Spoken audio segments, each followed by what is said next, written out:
Now, the matric class of 2024 will be preparing to either further their studies, taking a gap year, or entering the workforce if they can find a job. Career coach and Hesed Consulting CEO, Dr. Vumile Msweli, is calling on last year's grade 12s to carefully consider their options. Business reporter Ntokozo Khumalo has more. Certainly some tough decisions to be made by the matric class of 2024, especially considering the current labour market landscape in South Africa. And Vumile, of course, is here to talk us through that as a career coach, something you do for a living. Talk us through the importance of young people really thinking about their career and planning for it. That's a great question. I think a lot of times we make the mistake of thinking our careers commence the day you get your matric certificate.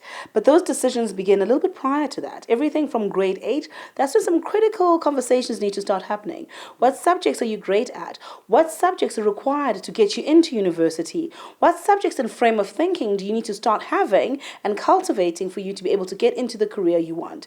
Obviously, when I say this to young people, they often think, I need to have it all figured out. But that's not the case. It's more of a leaning and direction and areas of interest as well as capability that you need to start noticing as you prepare all the way for matric. The importance also of, while academics is important, the importance of your personality in picking a career. I think that's imperative. A good example is myself. I studied accounting and now here I am in the humanities space. And I think a lot of us make the mistake of thinking that you only have one career. You don't. Pre-COVID, the average person had 8 careers. Post-COVID, we look at anything between 13 to 23. So your career is constantly going to be pivoting. And most of the matrics right now are preparing for a job that doesn't even exist yet. And it's a stressful period to be choosing careers, and you need that guidance. Where would you encourage young people? Who should they be talking to and look for those resources that can help guide them when picking their career? I think the best people to chat to are actually HR executives and HR practitioners in commerce right now. So if you're looking to be in law, have you spoken to the HR team at law? What are they looking for when they're recruiting? If you're interested in IT, have you spoken to someone who's in HR in the IT space who recruits for that particular industry? As well as if you're saying you're like you want to be in journalism, you want to be engaging people, have you spoken to someone who recruits journalists? Have you spoken to journalists on the ground? We often have an idea of what we think the career is like, but the reality is fundamentally different. For young people that are perhaps saying, I'd like to upskill myself, go out of the country, come back, bring those skills, what sort of opportunities are there? I think for me, what becomes critical in saying, listen, I might not have the finances, is to say, how am I going to get the finances? Often we think in order for us to get exposure to the labor market outside of the country, it means we have to be in that country. Whilst you can start volunteering now.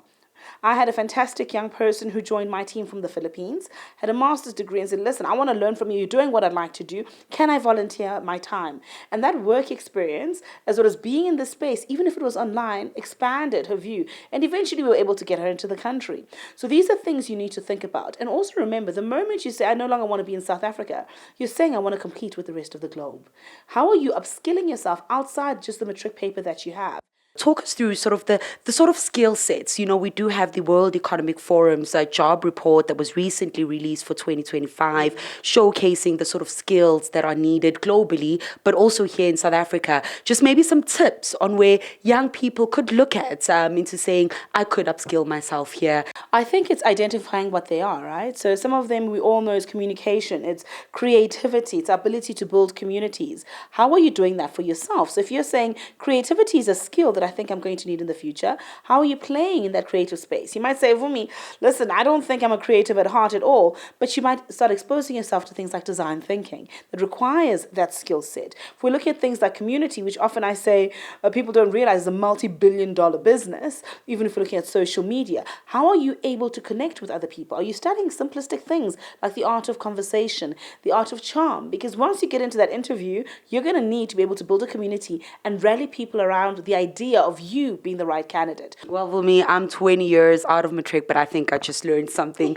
from this conversation. Thank you so much for those insights. And of course, for young people, just tips on how to really chart out their careers as they get their matric results and prepare to enter the labor market. Of course, Vumile Msweli is a career coach. For Newzroom Afrika on channel 405, I'm Ntokozo Khumalo in Johannesburg.